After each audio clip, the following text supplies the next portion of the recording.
Cousin marriages should be eliminated. People, you have strength, you can work. No, but it's such a taboo that men can't go into the kitchen. It's only the women who can work in the kitchen. Strongly disagree. Is our value only meant by cooking? And I don't like it personally. I feel downgraded sometimes. I would say sometimes bullying is also good. We really deserve to build our own future, even after marrying, even after having kids.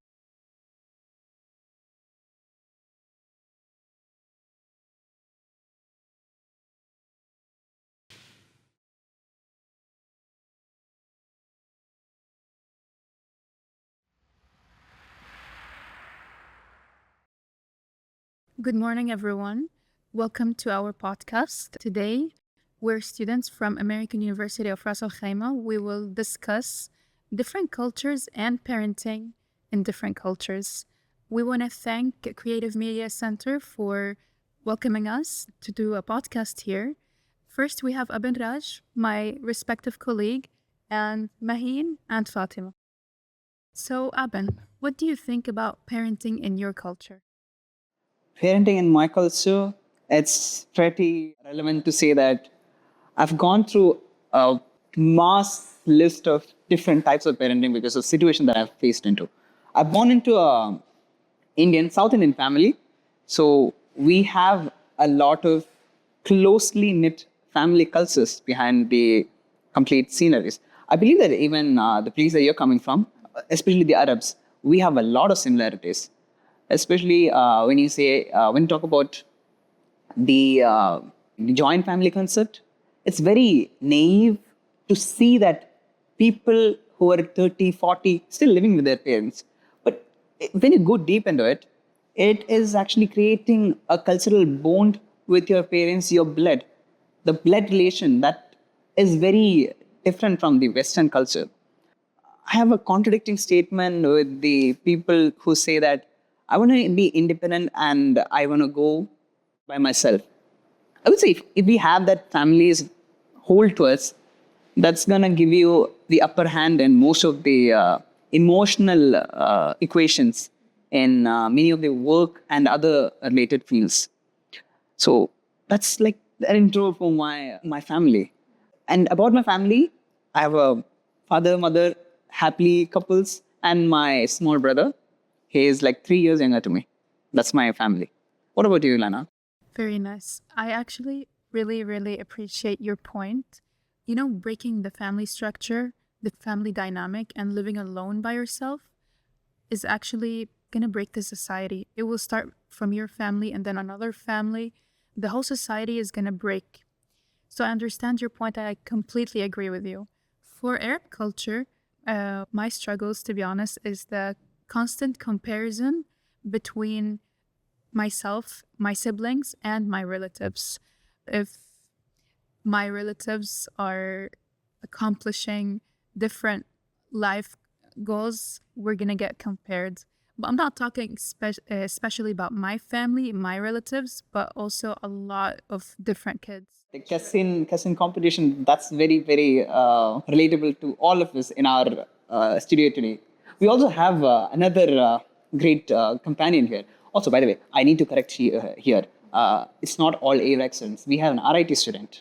Hi everyone, I'm Mahi and I'm from RIT. The odd one out here, but I guess we have a different experience in the batch. What I want to talk about today is independence when it comes to our cultures. As you guys mentioned that we have a tightly knit family, which I agree, it is a very common thing to see in India and in the Middle East. But along with that, after someone marries or is on their journey, I feel like they deserve to be independent. So they should not be brought back to their family just because, oh, you need to be here, you need to be support your family. You need to have your own experience, you need to venture out into the world. And especially for women in India, after you marry, you're kind of tied down to your groom side, your family, you live with your groom side. So we really deserve to build our own future, even after marrying, even after having kids, all of that. What do you think, Fatima? So basically, for us, I want to discuss the topic of cousin marriages. This is a very common issue in our society. So let's say in my family, my grandparents were cousins, my parents were cousins, my uncles and aunts are cousins as well. And I feel like it's a very huge thing because in my family, we have so many genetic diseases being passed on. We have diabetes, kidney diseases, we have cancer, for example. And unfortunately, my uncles both of them passed away due to kidney failure. And I would like to back up my statement with recent research conducted by the Sindh Institute of Urology and Transplantation in Pakistan. Sindh is a province in the southeastern part of Pakistan, and according to their research, 60% of marriages in Pakistan resulting from cousin marriages result in genetic diseases. And it's very sad to say that you live in a joint family. You start treating your cousins, your uncles as your own parents, as your own brothers and sisters. And imagine on a day you're told, hey, you're supposed to marry him. Like, okay, that's very difficult to digest. That's one issue I would like to discuss on this podcast. Cousin marriages should be eliminated. Okay, if you don't have, there's also another issue that brings me to another topic. We have another system of castes in Pakistan. You are only allowed to wed in your castes. So, for example, you have many prominent castes in Pakistan. You have Rajput, Mughal, Jat, Butt, but you're only allowed to wed in that circle. And if you try to go beyond, you're considered an outcast out of your family. You're supposed to exit the family. They exile you in that sense. It's sad to say that such culture is really prominent in our society. Just one last thing also I would like to discuss. There is an issue of bullying also in terms of cousins. I would call it bullying. Some would call it teasing. I would call it bullying.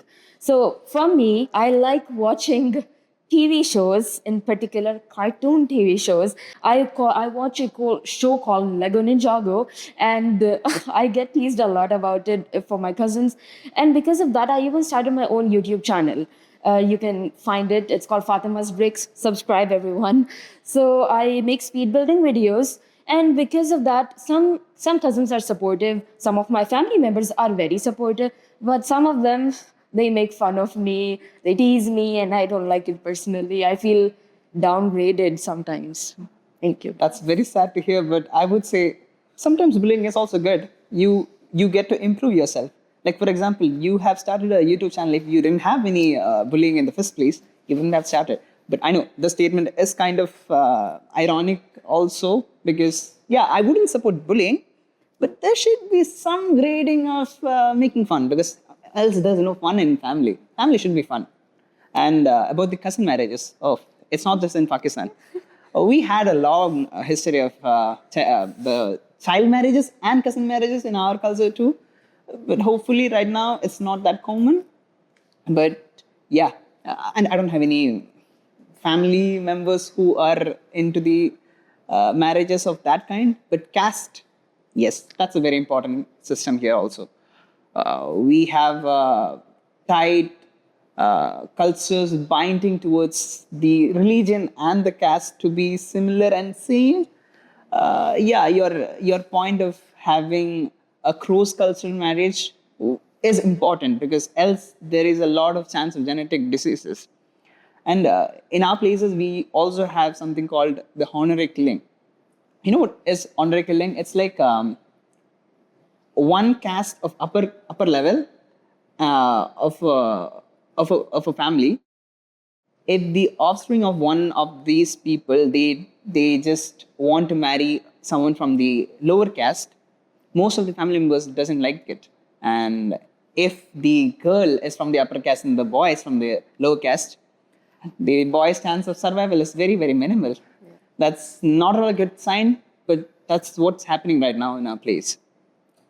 I'm coming from Kerala. It's the southernmost western part of India. We have the highest literacy, yet just happens at point of time.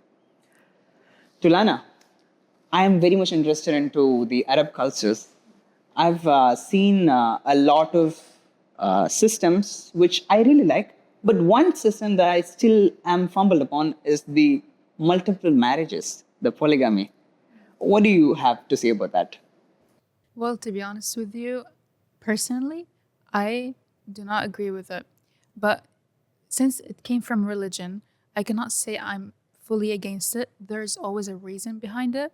I mean, first off, with wars and stuff, the numbers of women is actually increasing and the number of men is decreasing. So that will affect the population. That's why they're asking men to marry multiple women to have a lot of offsprings and a lot of children to re-evolve the country or repopulate the country. But for cultural reasons, it's actually very harmful because it's really hard to balance. You cannot give full love to both ends. Sometimes you will prefer one side more, and that will create a lot of jealousy, a lot of breakage. Because of the first wife, you're not very comfortable around her, but you still have children with her. The children will feel so affected. And believe me, no matter how old they are, they still feel the connection between the parents. So that will affect the future marriage of the children. They will search for love even in the darkest places. And to be honest with you, that's a very tough issue itself. It will affect the mentality of the children, their self confidence. And for some cultures, it's totally fine. And I've seen some Americans, even though they're not religious, they have polygamy, polyamorous relationships. But it's really, really not nice to see. Unconventional, I would say. Yeah, I actually believe in your point of saying this system might have started in the war seasons where there used to be a time in which the male population was decreasing and the female population was increasing. And I believe there's one more point to it, which you can only have multiple marriages only if you are sustainable to have equal love towards the people, which people sometimes just omit. They don't want to do that. They just don't want to see that aspect. They just have the multiple marriage aspect, which is, yes, is a very, very huge problem. But it's religion, we wouldn't say much to it. But another person from India I would actually connect to is her. But she's also from, in our India, we have a lot of cultures. From top to bottom, it's all different. You go from one place to the next city, you have a different culture. So The I want to language ask changes you. every few kilometers in India. Yes. So it's very diverse. So, okay, let me interrupt you guys. What do you guys think about dowry in your cultures? Dowry, that's another concept that we have to have a full podcast on. Well, in our culture, dowry is usually given to the boys by the girls, but it is illegal. In our culture, it's illegal. Not just culture, in our country, it's illegal. But it's just so common and normal that people think it's a thing to be done. And it's like you are selling off something which doesn't have an actual value. That's why you need to give money to sell it off. And that's a very huge negative impact towards the cultural family itself. Like normally in a middle class family, when a girl is born, they start saving from the age of 2 or 3 of the child, so that she gets to be delivered to a man at the age of 22 or 23. By then they'll be able to collect as much amount of money. And you know how much they're actually spending on a normal 100 souvenir or 127, which means a souvenir is 8 grams. So 800, 900 grams of gold is being spent on each marriage as a dowry. That is not something that a common man would be able to sustain himself. I am completely against the system, and if I have a marriage on a future aspect, which I am not really sure, but if I do have one, then I am a person who strongly disagree with the dowry system, even my family. I want to know what the girls' side do. Usually, as boys, we are the ones who are taking the dowry. So, to me, I don't want. But do you have any point of giving off? Obviously not. I mean, if the girl side they wish to offer dowry, like okay, I'm giving it with my girl so she can live well off, even if the guy does not have a good earning, then yeah, of course we will accept it. But if you have to, because sometimes when a girl is born, as you said, they wish for a boy to be born so that they don't have to worry about dowry. And then their mindset in India is if a boy is born, he's going to be the earning hand of the family, and the girl we'll have to spend on her for her living, for her education. Eventually, they think, okay, her education is just useless because, anyways, we're going to marry her off, right? She's going to go into a different family. She's not going to be in our family tree. So that's a very messed up mindset, I would say. But obviously, if you're capable to do so, if you are happy to do so, then of course, why not? What about you, Fatima? What is going on in Pakistan? Before coming to actually Fatima, I believe that in your culture, especially in Islam, there's something called meher, which is some a gold or any valuable thing that the male give to the female. It's kind of different from our concepts. So I want to know more about that. It's actually pretty stunning and surprising that actually Islam contradicts this completely. It's not the women's side who's supposed to give the gold, the cupboards, the beds, the furniture. It's not the female side at all. It's actually the male side. In fact, in Islam, during the marriage ceremony, there's a nikah contract. It's a contract which it's being the agreement between the husband and the wife. So whatever your demands are, what do you need, as long in such capabilities that the man can provide you. So you can demand accordingly. You can demand the gold you need. You can demand property. You can demand the cash. And this is actually the concept in Islam. As much as the guy can provide you, you can ask. But the condition that Pakistan in our culture, this is completely wrong. Seen my uncles worrying for their daughters, furniture. They've spent like lakhs on providing furnitures to the potential groom's house. It's really sad to see how such things are. If that's not enough, wedding ceremonies are so costly because of the standards we have set for ourselves. And I'm not sure about the Arab tradition, but for us in Pakistan, our wedding days are divided into so many. We have the haldi ceremony, we have mehendi, we have barat, we have walima, we have so many days. And it becomes difficult for families who are not very well off to support all these days. Fatima, from that point, okay, this is not really related to the marriage or anything. Some of our viewers might not be knowing the Indian and Pakistan system of lakhs and crores. Lakh is basically 1 lakh is 100,000. 10 lakh is a million. Just a Yeah. point of Yes. saying. Thank okay, you. coming back to the point. I'm so sorry for the interruption, thank but you. this my OCD just triggers when you said lakhs, and I feel like my viewers won't be able to connect it. So my viewers, this is your thing.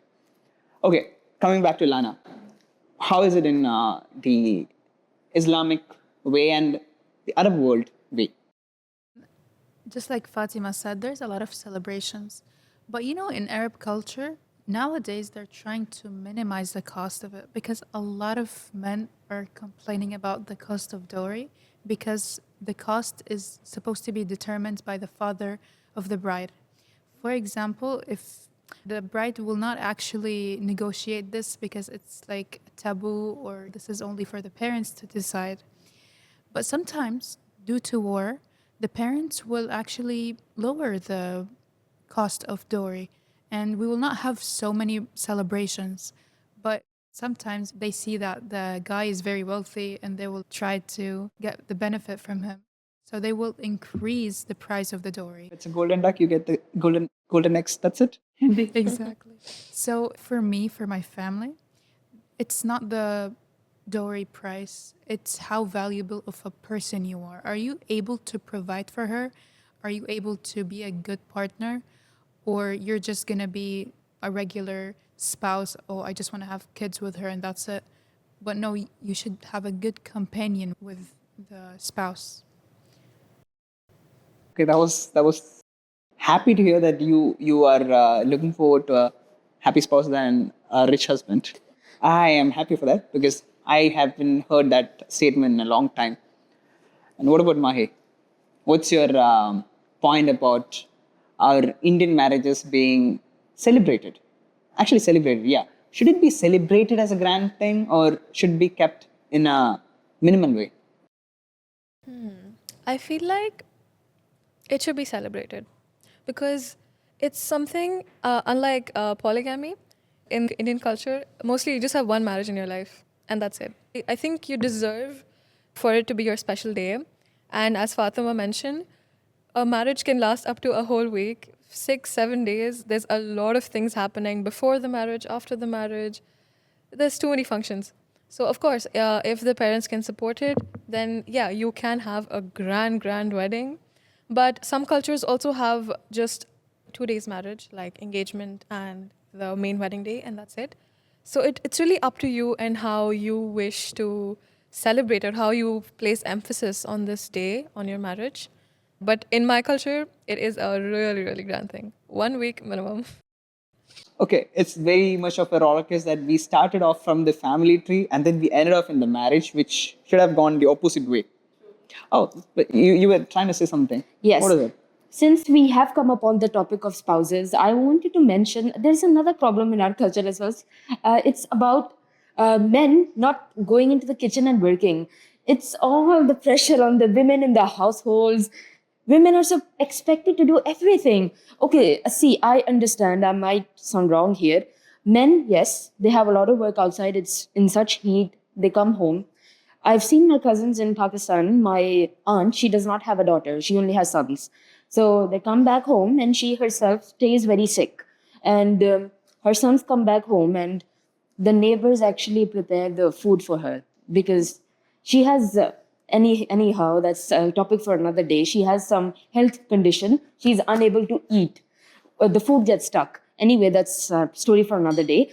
She's unable to cook. She's very weak. And because of that, my cousins, they just come home, even though they know that their mom is sick.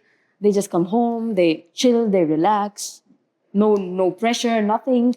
I feel a bit bad. I mean, you can stand up and work, right? You're great people. You have strength. You can work. No, but it's such a taboo that men can't go into the kitchen. It's only the women who can work in the kitchen. Strongly disagree.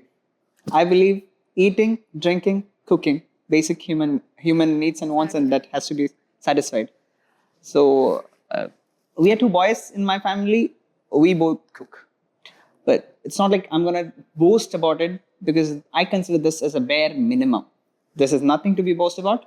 Bare minimum it is. And in this current situation, the girls staying in the kitchen and the boys working, it's not very relevant, although it's there. Yeah, there is concepts and there are cultures which do follow that. But I believe we are in a progressive state. We have a lot of changes that has happened. Boys, most of the boys do cook. Come on. I know a lot of Yes. people who cook. They should. Yeah, they should. They should. It's not. Yeah. It's not like it's an option. No, it's not an option. Exactly. They do. So we went also to the cooking. Do you cook? No. Okay, Fatima, you have an example here. I cook. She doesn't cook. Actually, I'm waiting to the tutorial. The day I graduate, I'm trying to learn. Oh, you have that culture also. Okay, we have this system in which the girls and the boys, mostly it's the girls, they get a session completely on how to cook, how to wash, all those basic needs of a human household taken by their parents, mostly they're my mothers. Is it my mother? Yeah. She's, I know everything except cooking. So, oh, okay, you need to cook. I mean, it's easy. If you have the passion, very beautiful to think. unfortunately, I don't have the passion. Do you eat? Yes. You need to cook. That's your passion to drive you into cooking. Also, yeah, there's some fire that could happen, burns. It's all part of the experiences. Experiences gives you more passion towards the system. But what if the fire elevates it into a house fire? Don't do that. Just lower the flames. Best thing, lower the flames. Keep it that way. It's hard, but yes, do it. It's such an interesting topic because that's why a lot of Arab kids, especially men, they're sent to study abroad and learn all of these things by themselves. And I've come across a lot of men that actually tell me that, oh, I found that women are actually such a valuable people in their lives. But I'm like, is our value only meant by cooking? Or we're actually the fundamental structure of the family? Because the mother actually provides, she teaches, she does everything. I mean, the father also has his own role, but to be honest with you, it's very different for the mom. So our value does not only come by cooking and cleaning, but it's more than that. So what do you guys think of that? Yeah, I feel like the woman in the family is really the backbone because even if she doesn't cook, it is really someone to look forward to. Of course, the father is also someone that you look forward to, but I feel like without a mom, it's just So you're not the someone same. who believes that the head and the neck, the father and the mother and the father, that way, that concept? Definitely. Oh. In my I would say both of them are two bodies. They have to definitely. be independent but dependent. Independently dependent. It's a concept in which you are independent bodies, but you still work on a single system. And so that system is the family. So with that, family as a concept has been a long concept for each culture, but rather it always goes to a point where you need to be happy with your with whatever you are getting. If you're not getting enough what you needed or you dreamt of, probably work on that. You will get it. So with that, I am Abin Raj here, signing off, and this is my colleagues here. Thank you. Bye. Thank you so much. Thank you.